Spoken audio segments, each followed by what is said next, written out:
तो आज मैं आपको एक अनोखी रहस्यमय कहानी सुनाऊंगा। अगर आप चैनल पर नए हैं तो अभी सब्सक्राइब कर ले, क्योंकि यह मेरा दूसरा नया चैनल है।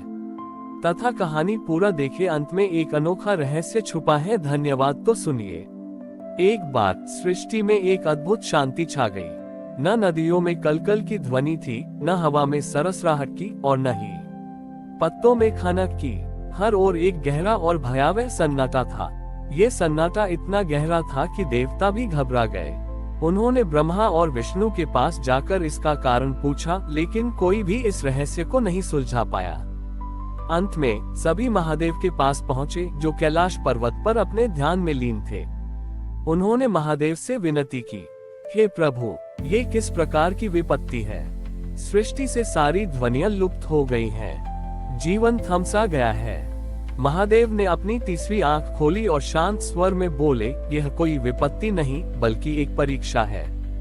सृष्टि को बनाने से पहले मैंने अपनी प्रथम चेतना से एक ध्वनि उत्पन्न की थी, जिसे आदिनाद कहते हैं। उसी आदिनाद से सृष्टि के सभी रूप और ध्वनियां बनी। अब वह आदिनाद अपनी मूल स्थिति में वापस जा रहा है, और उसे केवल वही व्यक्ति फिर से उत्पन्न कर सकता है जिसने अपने भीतर की सभी व्यर्थ ध्वनियों को शांत कर दिया हो। ये सुनकर सभी देवता और ऋषिगण आदिनाद को फिर से उत्पन्न करने के लिए निकल पड़े। सभी ने अपने वाद्य यंत्र बजाने की कोशिश की, लेकिन उनसे कोई ध्वनि नहीं निकली। कुछ ने मंत्रों का जाप किया, लेकिन उनके मुंह से कोई शब्द नहीं निकला। सृष्टि में मौन और भी गहरा होता जा रहा था। इसी बीच एक साधारण सा गांव का किसान, जिसका नाम रघु था, अपने खेत में काम कर रहा था। रघु न तो कोई महान तपस्वी था, न ही किसी वेद का ज्ञाता। वह बस अपनी जमीन से प्यार करता था और पूरी लगन से अपना काम करता था। जब सृष्टि से सारी ध्वनियां गायब हुई, तो रघु भी परेशान हुआ, लेकिन उसने अपना काम नहीं छोड़ा। एक दिन जब वह हल चला रहा था, तो उसकी सांसें बहुत तेजी से चल रही थीं। उसे अपनी सांसों की आवाज सुनाई नहीं दे रही थी, लेकिन वह उन्हें महसूस कर रहा था। जब वह बीज बो रहा था, तो उसकी धड़कनें बहुत शांत थीं। वह अपनी धड़कनें महसूस कर सकता था, लेकिन उन्हें सुन नहीं सकता था। उस मौन में रघु ने अपने भीतर की ध्वनियों को पहली बार महसूस किया। उसने पाया कि जब वह अपने काम में लीन होता है, तो उसके मन में कोई व्यर्थ की बात नहीं आती। कोई शिकायत नहीं, कोई लालच नहीं, कोई चिंता नहीं। उसका मन पूरी तरह से वर्तमान क्षण में था। वह बाहरी दुनिया के मौन से परेशान नहीं था, क्योंकि उसके भीतर एक गहरी शांति थी। तभी रघु ने अपने काम से एक पल का विश्राम लिया और अपनी कुदाल को जमीन पर रखा। कुदाल के रखते ही एक हल्की सी ध्वनि उत्पन्न हुई, जो पूरे वातावरण में गूंज उठी। यह कोई साधारण ध्वनि नहीं थी, बल्कि वही आदिनाद था जो सृष्टि से लुप्त हो गया था। सभी देवता और ऋषि ये देखकर चकित रह गए। उन्होंने रघु से पूछा, तुमने ये कैसे किया? रघु ने विनम्रता से कहा, मैंने कुछ नहीं किया। जब बाहरी दुनिया शांत हो गई, तो मैंने पहली बार अपने भीतर की शांति को महसूस किया।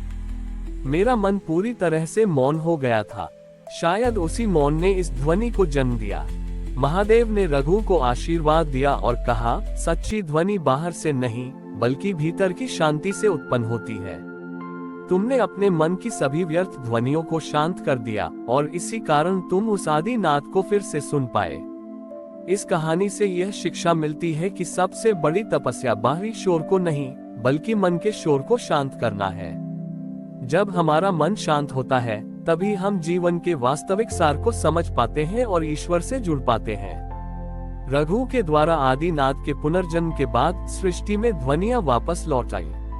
नदियों की कलकल, हवा की सरसराहट और पक्षियों का कलरव फिर से जीवन का संगीत बन गया।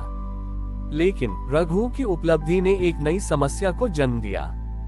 इस घटना के बाद रघु की ख्याति दूर दूर तक फैल गई। गांव-गांव से लोग उसके पास आने लगे।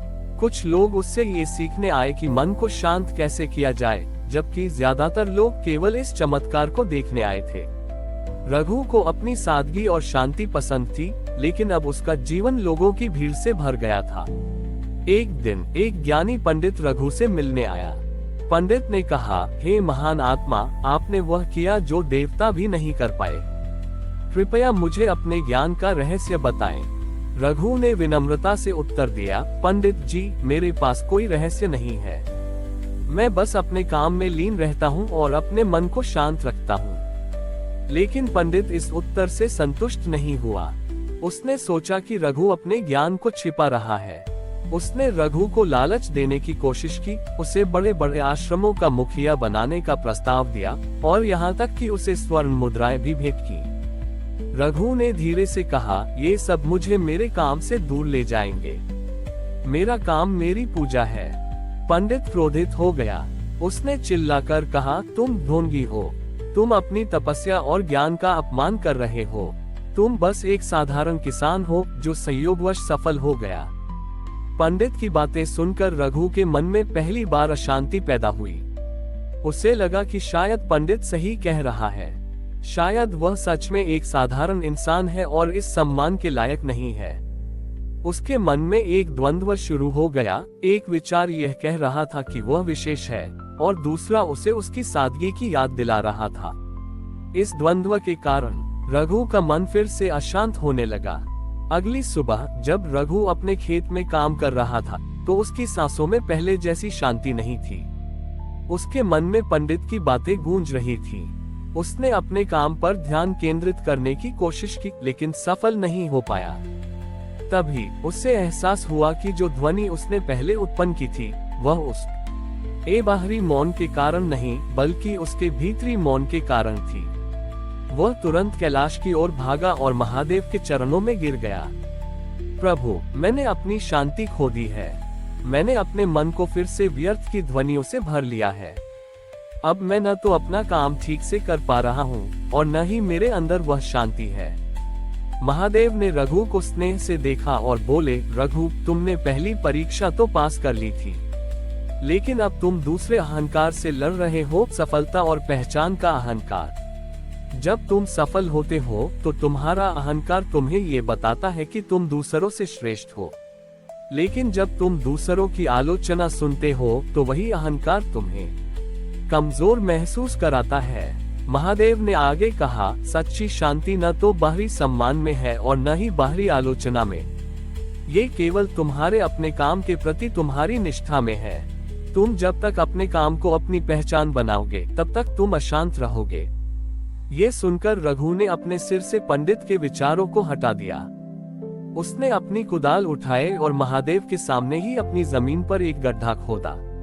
उसने पूरी एकाग्रता से काम किया, अपनी सांसों पर ध्यान केंद्रित करते हुए। कुछ ही क्षणों में उसका मन फिर से शांत हो गया। इस बार कोई आदि नाद उत्पन्न नहीं हुआ, लेकिन रघु के चेहरे पर एक गहरी संतुष्टि की मुस्कान थी। उसे एहसास हुआ कि असली उपलब्धि किसी चमत्कार को दोहराने में नहीं है, बल्कि उस शांति को दोबारा पाने में है जो उसे अपना काम करते हुए मिलती थी। उसने अपनी पहचान एक किसान के रूप में स्वीकार कर ली, न कि एक महान व्यक्ति के रूप में। महादेव ने मुस्कुराते हुए नंदी से कहा, यह है असली विजय। अपनी सफलता को भूलकर फिर से अपने काम में लीन हो जाना। इस कहानी से यह शिक्षा मिलती है कि सच्ची शांति और सफलता का राज बाहरी पहचान या प्रशंसा में नहीं, बल्कि अपने काम के प्रति सच्ची निष्ठा और अपने अस्तित्व को स्वीकार करने में है। रघु ने जब अपनी सादगी और किसान की पहचान को फिर से अपनाया तो उसके जीवन में एक गहरा बदलाव आया। वह अब लोगों की भीड़ से दूर रहता था और सिर्फ अपने खेत में काम करता था। उसने पंडित की आलोचना और जनता की प्रशंसा दोनों को अपने मन से निकाल दिया था। एक दिन जब रघु अपनी फसल काट रहा था तो उसने देखा कि एक छोटा पक्षी बहुत घायल है। उसके पंख टूटे हुए थे और वह दर्द से तड़प रहा था। रघु ने बिना सोचे समझे अपना काम छोड़ दिया। उसने उस पक्षी को उठाया, अपने घर ले गया और उसकी देखभाल करने लगा। उसने अपने भोजन में से कुछ हिस्सा उसे दिया और अपने कपड़ों से एक मुलायम कपड़ा फाड़कर उसके पंखों पर पट्टी बांधी। कई दिनों तक रघु ने उस पक्षी की सेवा की। उसे इस बात की चिंता नहीं थी कि उसकी फसल खराब हो रही है या उसके पास खाने के लिए कम बचेगा।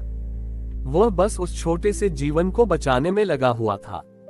जब वह पक्षी पूरी तरह से ठीक हो गया और उड़ने को तैयार था तो उसने रघु को देखा और एक मधुर ध्वनि निकाली। ये ध्वनि इतनी शुद्ध और इतनी पवित्र थी कि रघु का पूरा मन आनंद से भर गया। उसे एहसास हुआ कि यह ध्वनि वैसी ही शांति और पवित्रता से भरी थी जैसी आदि नाद में थी। उसी समय महादेव फिर से प्रकट हुए। उन्होंने रघु से कहा, रघु, तुमने पहली बार ज्ञान के अहंकार को त्याग कर आदिनाथ को जन्म दिया था। दूसरी बार तुमने सफलता के अहंकार को त्याग कर अपने काम में शांति पाए, और अब तुमने स्वार्थ के अहंकार को भी त्याग दिया। महादेव ने आगे कहा, जब तुमने उस पक्षी की मदद की तो तुमने यह नहीं सोचा कि बदले में तुम्हें क्या मिलेगा। तुमने अपनी जरूरत को भी पीछे छोड़ दिया। ये त्याग ही सच्ची भक्ति है। तुम्हारा हृदय अब इतना शुद्ध हो गया है कि वह किसी भी ध्वनि को नहीं रोक सकता। पक्षी ने एक बार फिर से अपनी मधुर ध्वनि निकाली और उड़ गया। रघु के चेहरे पर एक शांत मुस्कान थी। उसे अब किसी चमत्कार की जरूरत नहीं थी, क्योंकि वह जान गया था कि सच्ची शांति बाहर नहीं बल्कि भीतर है। ये कहानी हमें सिखाती है कि अहंकार सिर्फ बड़ी बड़ी चीजों का नहीं होता। ये हमारे ज्ञान, हमारी सफलता और यहाँ तक कि हमारे छोटे छोटे स्वार्थों में भी छिपा होता है। सच्चा मोक्ष तभी मिलता है जब हम इन सभी अहंकारों को त्याग कर पूरी तरह से निस्वार्थ हो जाते हैं। हमारी और भी आध्यात्मिक एवं अनोखी कहानियां देखने के लिए हमारे चैनल पर जाएं तथा धार्मिक एवं पौराणिक अनोखी कहानियां हमारे चैनल पर है। कृपया जाके देखें तथा हमारे चैनल को सब्सक्राइब करके रखें और वीडियो लाइक जरूर करें। धन्यवाद।